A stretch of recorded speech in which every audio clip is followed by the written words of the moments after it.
And okay. Hello, today is February 4th, 2025, and I'm sitting with a person who grew up in Aberdeen, and we're going to start by saying, do you give permission for the friends to use this interview? Absolutely. Okay, please start with your full name. Frederick, E-R-I-C-K. Middle name is Walser, W-A-L-S-E-R.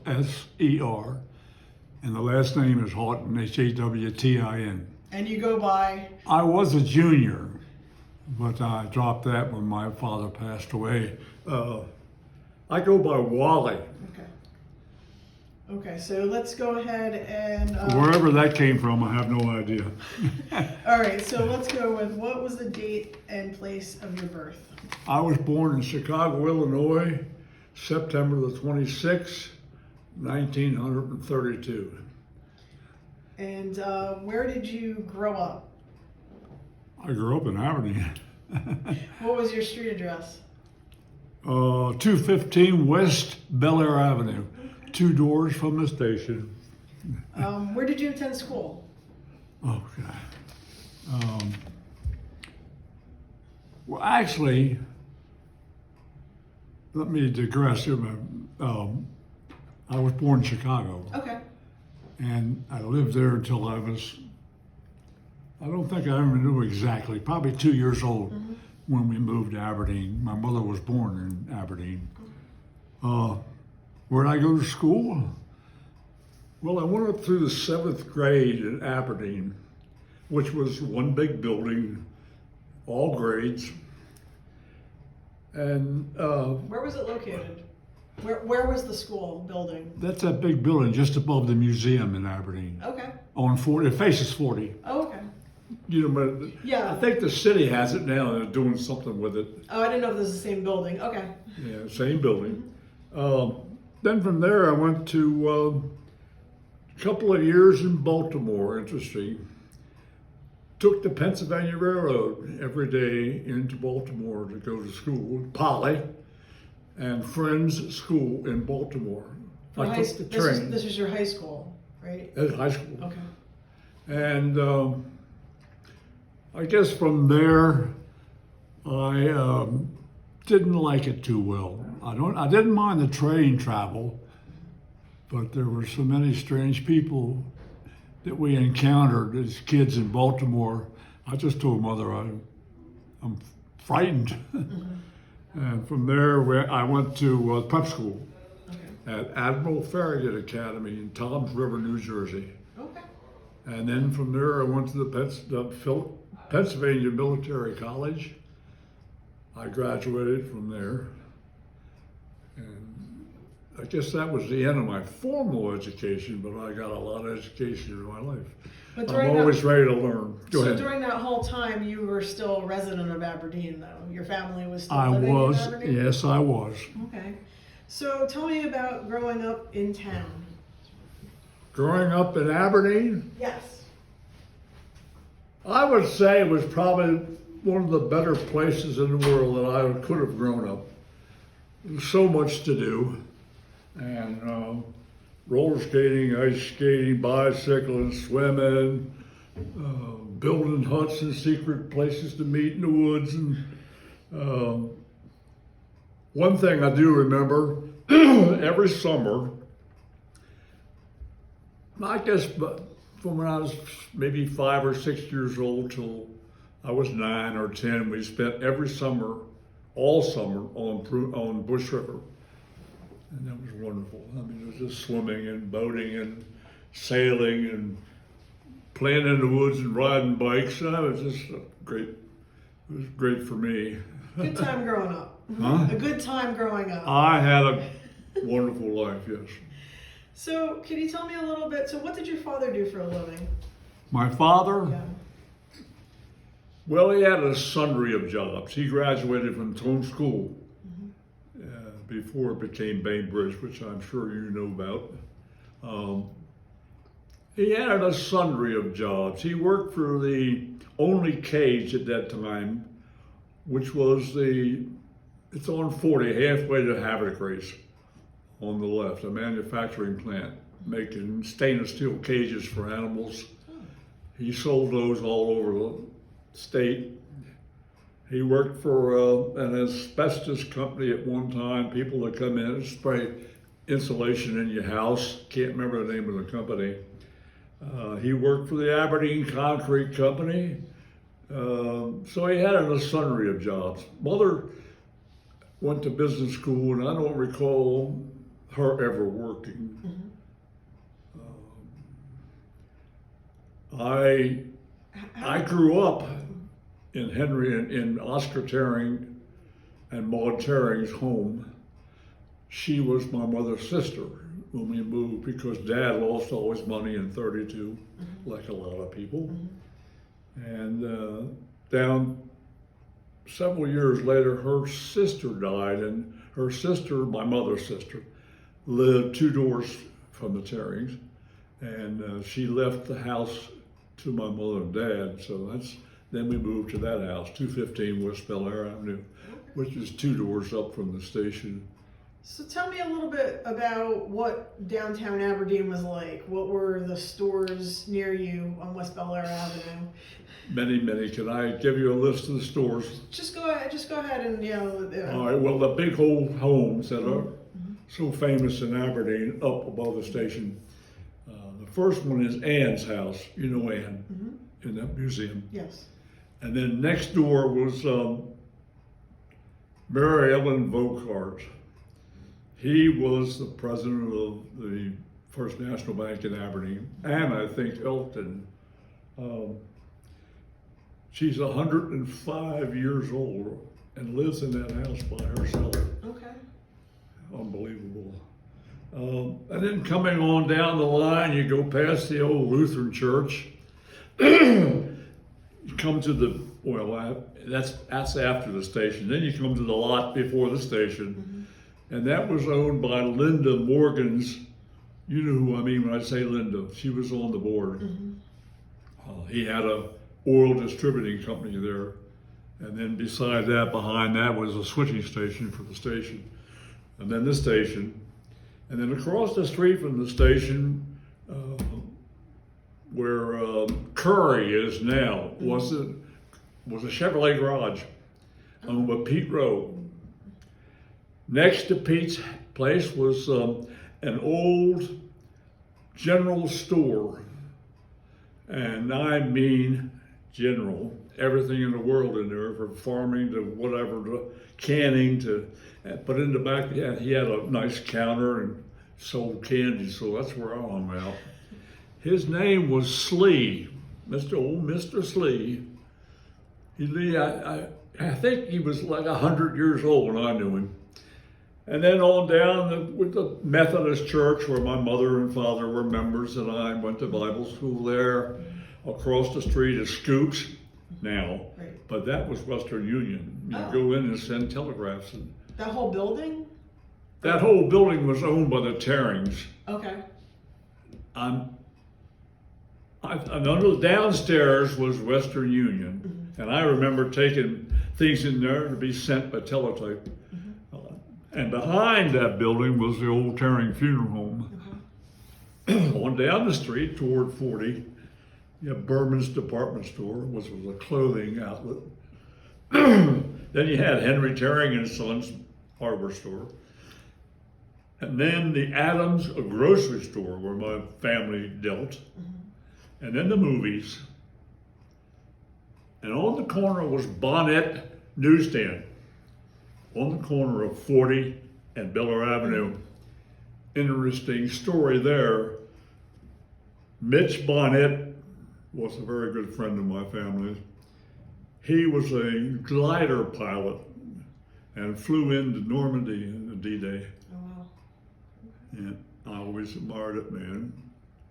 Something else. It took some brave doing that. So back in those days, Route 40 was much more narrow than it is today. So was it easy to go walk over to the Pennsylvania Railroad station? And right across the street from the Bonnet station was the Aberdeen restaurant.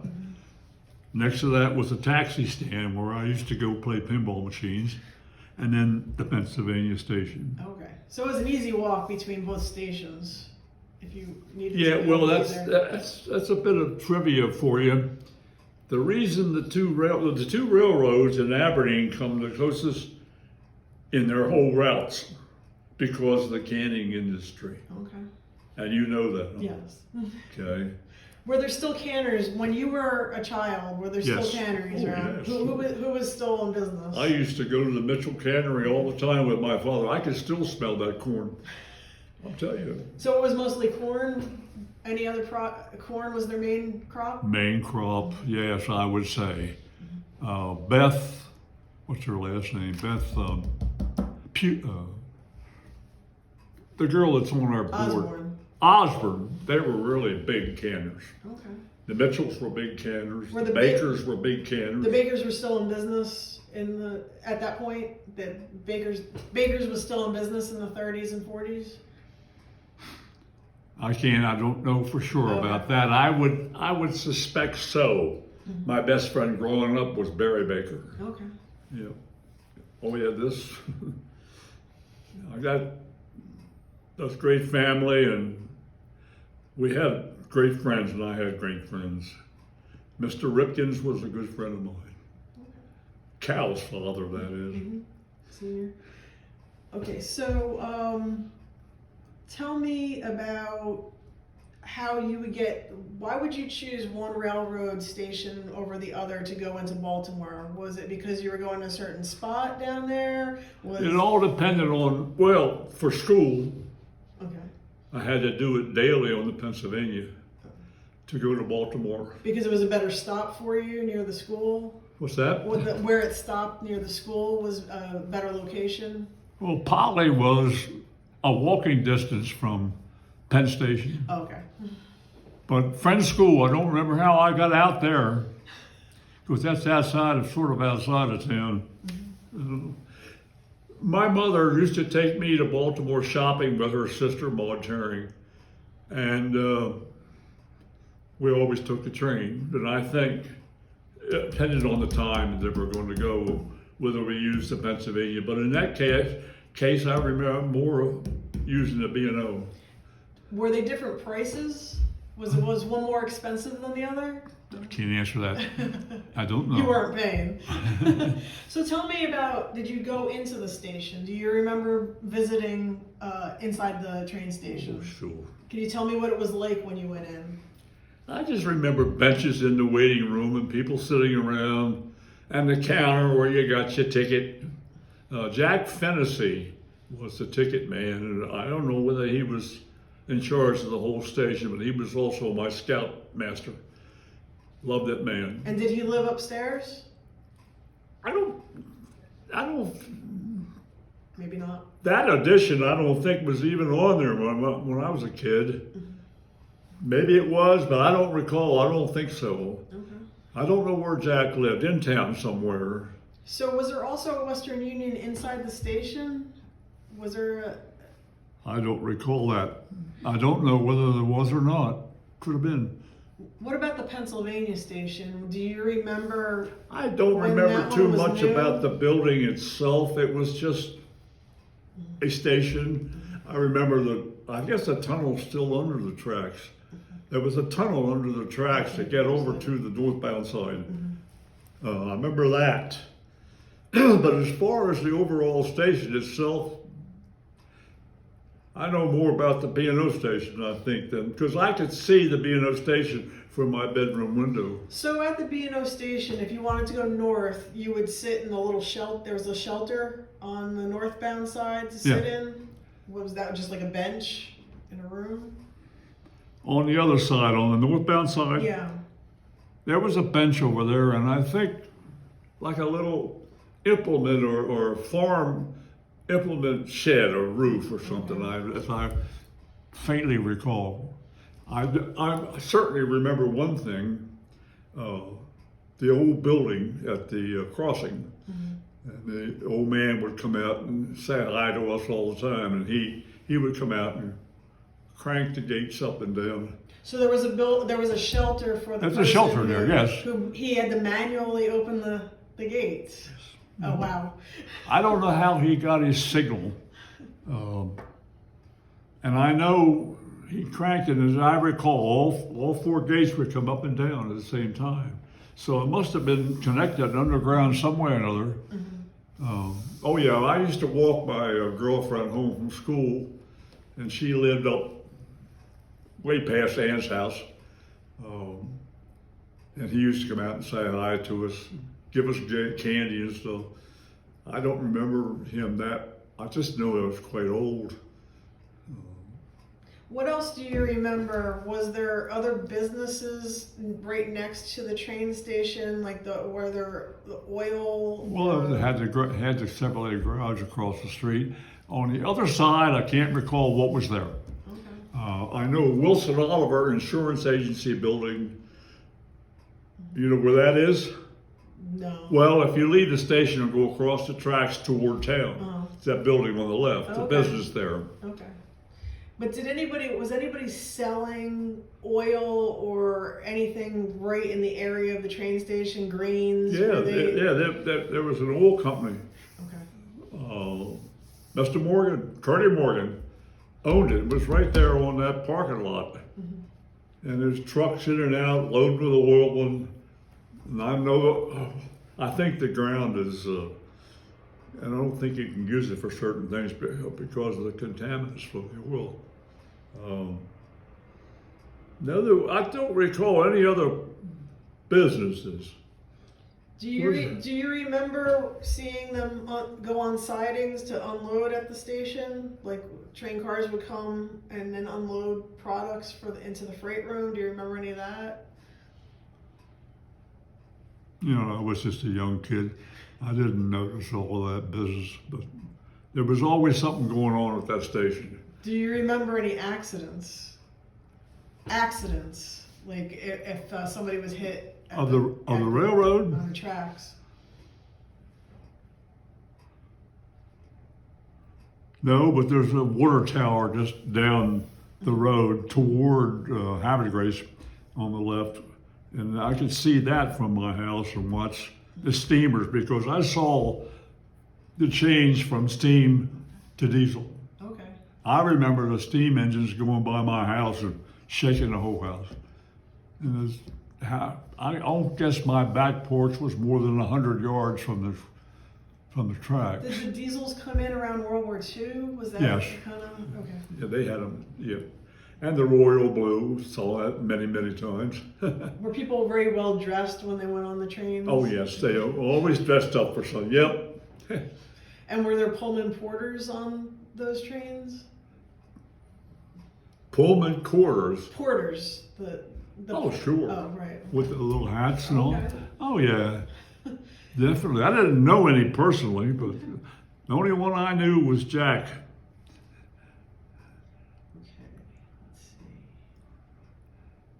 Of course, that's where Mount Royal Avenue is named after, is the Royal Blue. Oh, okay. Did you ever see any minorities working on the trains? Yeah, I knew you were going to bring that up because I've studied these questions.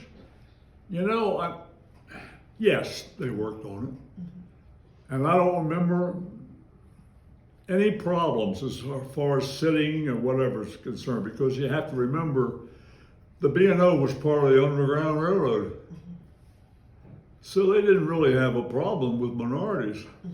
And I really don't think there were any separate waiting rooms or anything of that case. The station was probably too small for something like that. What's that? The station was very small, so yes. that would be a challenge. The waiting room was not big at all. And it was, I don't remember minorities working on the railroad, and I'm sure they did. They laid the track and did everything. So. Okay. Do you remember any special event that comes to mind about the train station? Well, I remember the soldiers going down there to be shipped overseas in the Second World War. I remember very, very vivid, and I remember the bands playing. So this happened quite often, I would assume, during World War II, right? Yes. I mean, it could be like at least a couple times a month. I think there's some pictures floating around. I've seen the ones from Korea, but I haven't seen any earlier. Yeah. But definitely during World War II, they were being shipped out from there. Okay. Did they all, was more of the traffic going to Baltimore or going north? Would people be going, did most people from Aberdeen just go south to go to Baltimore for like the day? Was that kind of a bigger thing? I think most people in Baltimore probably went. I do remember my mother one time taking me to Philadelphia to go to the museums there. Okay. So I did go north several times, but I think the majority would be south toward Baltimore and the south. Where else would you go beyond Baltimore? Did you go other places? No. Okay. No, when I got out of the Army, when I was in the Army and finished training, I was stationed on Long Island, and I took the sleeper train up. My wife and I was married at the time, got married while I was in the Army. What year? Well, I was married in 57, 58. Went into service in 55 and got out late 57. But I remember sleeping on the car. I didn't like it very well. Yeah, that was definitely pleasant. Is there anything else you want to talk about the train station that comes to mind? Oh, it just means one heck of a lot to me. I mean, I had it in my backyard my whole time I was growing up. And I spent a lot of times around it, across the tracks and down the tracks. And, as far as accidents are concerned, I don't remember any. I do remember one time, this is kind of gory, but a man got run over by a Pennsylvania train in Aberdeen. And my father worked for the funeral home occasionally, and I'd go out and pick up people and dead people. And he was sent there to go and pick up the remains of this man. And he was walking along the tracks and found a sweater pocket. And in the pocket was one of the man's hands. Yes. And Dad said, "That's it. I'm out of here. No more of this." Yep. Well, you wanted a story. You got one. That's definitely a story. Okay, well, I want to thank you for helping us, and I'm going to end the interview. Oh, you didn't ask me for all my jobs. Oh, I'm sorry. Go ahead. Tell me about your career. I skipped over that. Okay. I set duck pins at a duck pin alley in Aberdeen. Okay.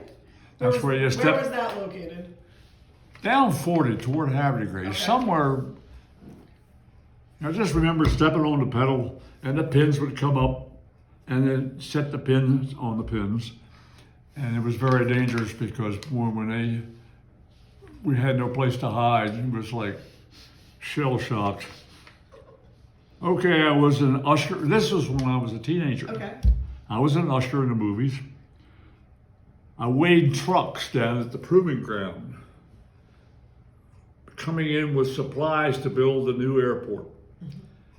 And I never forget, these truckers would come in to me and beg me to put my finger on the scale to make the trucks way bigger so they'd get more pay. And I refused to do that. I'm still living. Nowadays, you probably get shot for not doing it, but I had the old scale, moved the weights all. Anyway, I had a paper wrap. I mowed grass. Let's see. I was a lifeguard at the Proving Ground NCO Club. Don't ask me how I got that job. I don't recall ever having any life-saving schooling or anything, but I was a good swimmer. I was a timekeeper for the Aberdeen Concrete Company. During college, every summer I worked for contractors, brick and block layers and carpenters, what have you. I worked one summer with plasterers, I'll never forget that, mixing plaster and carrying them 5-gallon buckets of plaster, 2 at a time, upstairs to these guys. And by the time I got downstairs, they were done and needed more. Okay. I graduated 2 years of service. I had 2 years of service. Carried the mail when I got out of the service for the Christmas holidays. Was that here in Aberdeen? Here, Okay. yep. And then I sold cars at the old Chevrolet garage across from my school. I was hired there by a man that owned a company in E. Leonard and Sons in Baltimore that sold truck equipment. And E. Leonard and Sons back in the 1850s built covered wagons, which I'm sure went west. Oh yeah, very historic company. Then I worked for Watson Automotive, selling truck equipment. I had a lot up on in Falston on Route 1, and sold trucks. Then the job of Bowl mechanic came up, thank the Lord, and I was hired as an equipment analyst. Ended up second in charge of the purchasing department there. And I was charged with writing detailed specifications for all the major equipment bought in the county. I was the only one. You know, a lot of money I spent, that's for sure. Then after Baltimore County, I went to work on the road selling heavy truck equipment, dump trucks and plows and service bodies and you name it. Then I worked at Moxley Welding in Darlington. I'm sure you don't know who they are, but they're a nice company that sells truck equipment. Then I worked 15 years at the Bel Air auction, driving cars. Oh, wow. And I'm also a retired foreman at the Harford County Workshop. It's a volunteer job. Mm-hmm. Anyway, that's it. So is your wife from Aberdeen as well? No, she was born in Baltimore. Okay. So Yeah. how'd you meet her? My second wife, my first wife was from Havertide Grace. Okay. Yeah. How did I meet my how'd you wife meet at your Baltimore County? Well, how'd you meet your first wife? Just think. My first wife, because I spent a lot of time in Havertide Grace growing up. Mm-hmm. I was accepted by, at that time, Havertide Grace and Aberdeen guys were always fighting. They never let Aberdeen into Havertide Grace, but they always let me. For some reason, I got along with all the Italians. Some of the Italians there are some of my best friends. And I met her there in Havertide Grace. I guess at the old drugstore downtown where we always cruised around. Okay. I met her there somewhere or another. And we have 3 lovely daughters. She and I, and my second wife, Carol, we've been together for 46 years. So I've been married all my life. How'd you meet your second wife? Were you working in Baltimore Baltimore? County. I You were met her. working- She was working in Baltimore County. Oh, okay. Okay. And anything about the proving ground that you remember that was unique or interesting? Yes, I worked there one summer in the automotive division, testing trucks and cars. And I got to drive a German tank, and I was there when we were testing the new Jeeps with the rounded fenders. After your service or before your service? No, this is when I was going to college or prep school. So what year was this around then? Like Probably 1950-ish? 46, 47, Oh, okay. 48. These were new Jeeps that they never gone away from the World War II Jeeps, but they're the old World War II Jeeps, the square. Right. And they were making new ones. And I got to test them on a 3-mile straightaway in a thing called a dynamometer. We would hook this thing up behind the car and go down and they would test a torque, and it would draw it down until it stopped. And it was really interesting. What was your favorite job out of everything you did? My favorite job, ball mechanic. Okay. Oh yeah, that was. I had a lot of power because I was the only person in the county that had anything to do with major equipment. I had a lot of departmental battles over that. They wanted gold, and I said, "You would steal." I mean, it was interesting, very competitive job. Yeah, I enjoyed that, and I got 2 years credit for service, so I ended up with 20 years. You know. Nice. Okay. Well, thank you very much for your time. I'm gonna end the interview.